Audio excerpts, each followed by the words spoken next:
इराणचं 90% तेल ज्या आयलंडवरून काढलं जातं त्या खर्ग आयलंडवरती अमेरिकेनं हल्ला करून ते उद्ध्वस्त करून टाकलंय। आज इराण विरुद्ध अमेरिका संघर्षाचा 15वा दिवस आहे। अमेरिका इराणच्या या खर्ग आयलंडवरती हल्ला करणार का हा प्रश्न सातत्यानं विचारला जात होता, कारण हे आयलंड इराणची लाईफलाईन आहे। त्यांची अर्थव्यवस्था याच आयलंडवरती अवलंबून आहे। आज डोनाल्ड ट्रम्प यांनी ट्विट करून खर्ग आयलंड उद्ध्वस्त केल्याची माहिती दिलेली आहे। अमेरिकेनं हे ऑपरेशन कसं राबवलं, नेमकं काय घडलंय आणि या सगळ्यामुळे चीनची चिंता कशी वाढणार आहे, जगाची चिंता कशी वाढणार आहे, हे सगळं सविस्तर तुम्हाला सांगतो। व्हिडिओ शेवटपर्यंत बघा आणि सोबतच इराणनं सुद्धा अमेरिकेला इशारा दिलेला आहे, तो काय ते सुद्धा सांगणार आहे। नमस्कार, मी अमोल किन्होळकर, आपण पाहत आहात महाराष्ट्र टाइम्स ऑनलाईन। तर ट्रम्पनं ट्विट करून ही बातमी जगाला दिली। स्वतःची बढाई करत आम्ही कसं इराण दररोज उद्ध्वस्त करतोय हे ट्रम्प रोज सांगत असतात। त्यामुळे जगात किती हाहाकार माजतोय याच्याशी ट्रम्प यांना काहीही देणं घेणं नाहीये। ट्रम्प यांनी इराणला इशारा देताना असं सांगितलंय की जर स्ट्रेट ऑफ होर्मुझ या मार्गावरील जहाजांच्या सुरक्षित वाहतुकीमध्ये कोणताही अडथळा आणण्याचा प्रयत्न झाला तर अमेरिका आपला सध्याचा निर्णय तात्काळ बदलू शकतं। या मार्गातून जगातील सर्वात मोठ्या प्रमाणावरती तेल वाहतूक होते, त्यामुळे या मार्गाची सुरक्षा अत्यंत महत्त्वाची मानली जाते। ट्रम्प यांनी सांगितलंय की याच स्ट्रेट ऑफ होर्मुझ मधून जहाजांच्या सुरक्षेसाठी अमेरिका लवकरच विशेष संरक्षण व्यवस्था उभी करणार आहे। इराण किंवा इतर कोणत्याही देशानं या मार्गामध्ये हस्तक्षेप केला तर आम्ही कठोर पावलं उचलू, असं देखील ट्रम्प यांनी म्हटलेलं आहे। याचा अर्थ ट्रम्प यांनी थेट धमकी दिलेली आहे इराणला।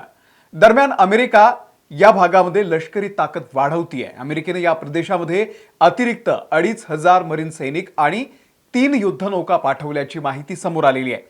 ट्रम्प यांच्या मते इराणच्या जहाजांवरती केलेले हल्ले हा अंतिम इशारा आहे आणि पुढच्या आठवड्यामध्ये इराणच्या विरोधामध्ये आम्ही आणखी हल्ले करू, आणखी कठोर कारवाई करू, असा सुद्धा त्यांनी इशारा दिलेला आहे। डोनाल्ड ट्रम्प यांच्या या इशाऱ्यानंतर इराणनं नेमकं काय उत्तर दिलं ते मी तुम्हाला सांगणारच आहे, पण त्याआधी हे खर्ग आयलंड इराणसाठी किती महत्त्वाचं आहे हे तुम्ही समजून घ्या।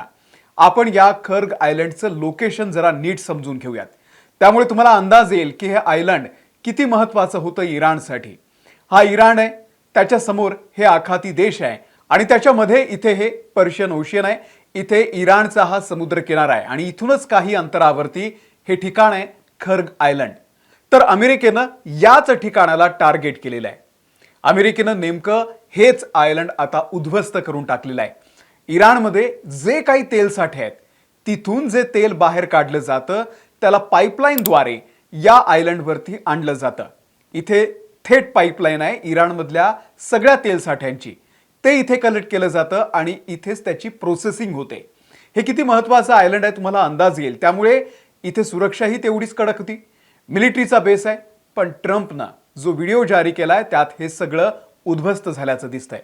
वरून ट्रम्प यांचं म्हणणं आहे की जे ऑइल लोडिंग टर्मिनल आहे त्यावरती आम्ही हल्ला केलेला नाहीये, आम्ही फक्त मिलिटरीचे बेस आहेत त्यांना उद्ध्वस्त केलंय। ट्रम्प यांना यातून एक संदेश द्यायचा आहे की हा संघर्ष तुम्ही फार खेचू नका, नाहीतर आम्ही तुमच्या ऑइल इन्फ्रास्ट्रक्चरला संपून टाकू। कारण हा जो भाग आहे इथूनच इराणच्या एकूण तेलापैकी 90% तेल आयात केलं जातं। संपूर्ण इराणमधलं तेल पाईपलाईननं याच आयलंडवरती आणलं जातं आणि इथून ते पर्शियन ओशियनच्या मार्गे जगभरामध्ये जातं। भारतामध्ये, चीनमध्ये, दक्षिण कोरिया, जपानमध्ये इथून निर्यात होते। तसं बघायला गेलं तर हे आयलंड छोटंसं आहे। 20 ते 22 वर्ग किलोमीटरवरती हे आयलंड वसलेलं आहे। इथून 55 किलोमीटरवरती बुशहर पोर्ट आहे आणि इराणच्या मुख्य जमिनीपासून हे साधारणतः 28 किलोमीटर अंतरावरती आहे। खर्ग आयलंड फक्त 8000 लोक तिथे राहतात। इथे रहिवाशी वस्ती नाहीये, जे वर्कर्स आहेत त्यांनाच इथे राहण्याची परवानगी आहे। इथे मिलिटरीचे तळ आहेत, तेवढेच लोक इथे राहू शकतात। हाय सिक्युरिटी झोन मध्ये हा सगळा परिसर येतो।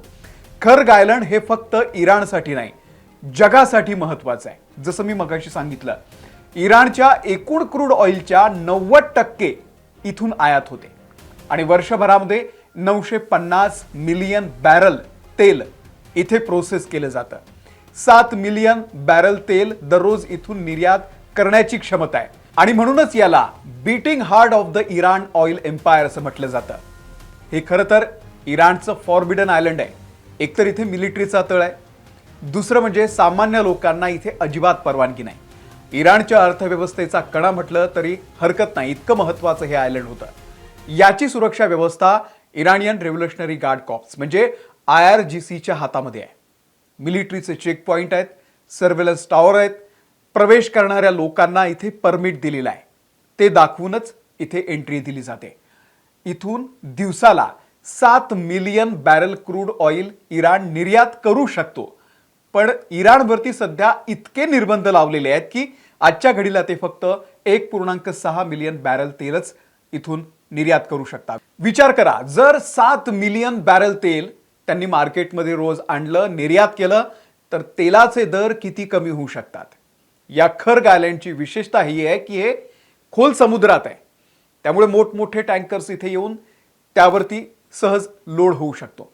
मी हे सगळं यासाठी सांगतोय की या आयलंडचं इराणसाठी किती महत्त्व आहे आणि त्याच मुळावरती, त्या अर्थव्यवस्थेच्या मुळावरती घाव घालण्याचं काम आज अमेरिकेनं केलेलं आहे, डोनाल्ड ट्रम्प यांनी केलेलं आहे. इराण इराकमध्ये जो संघर्ष झाला होता आधी, तेव्हा सुद्धा याच आयलंडला टार्गेट करण्यात आला होता आणि तेव्हा सुद्धा याचं मोठं नुकसान झालेलं होतं.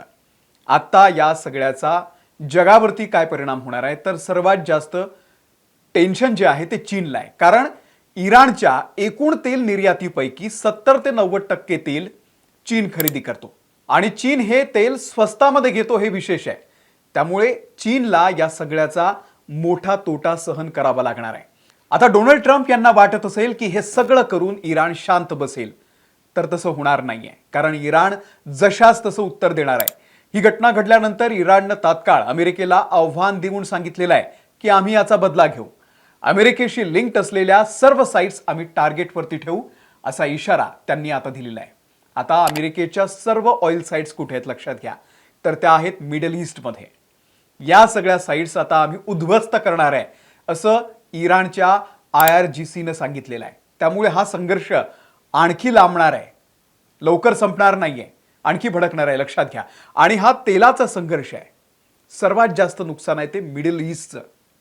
आखाती देशांचं मोठं नुकसान होणार आहे. कारण मोज्तबा खामेनी यांनी कालच चेतावणी दिलेली होती की आमचं जेवढं नुकसान कराल त्यापेक्षा जास्त आम्ही अमेरिकेचं नुकसान करू. आणि त्यांनी या मिडल ईस्ट मधल्या सगळ्या देशांना इशारा दिलेला होता की तुमच्याकडे जे अमेरिकेचे इन्फ्रास्ट्रक्चर आहे, जे काही तळ आहेत, ते तात्काळ त्यांना खाली करायला सांगा, नाहीतर आमचं पुढचं टार्गेट हे सगळे असतील, त्यात तुमचं नुकसान होईल.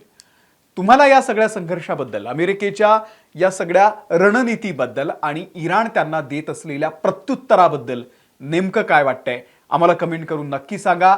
हा व्हिडिओ जर तुम्हाला माहितीपूर्ण वाटला असेल तर इतरांना सुद्धा शेअर करा. या व्हिडिओमध्ये इथेच थांबतोय. आमच्या महाराष्ट्र टाइम्सच्या यूट्यूब चॅनलला तुम्ही सबस्क्राईब केलेलं नसेल, सबस्क्राईब करा. आम्ही फेसबुकवरती आहोत, तिथे आम्हाला फॉलो करा. धन्यवाद.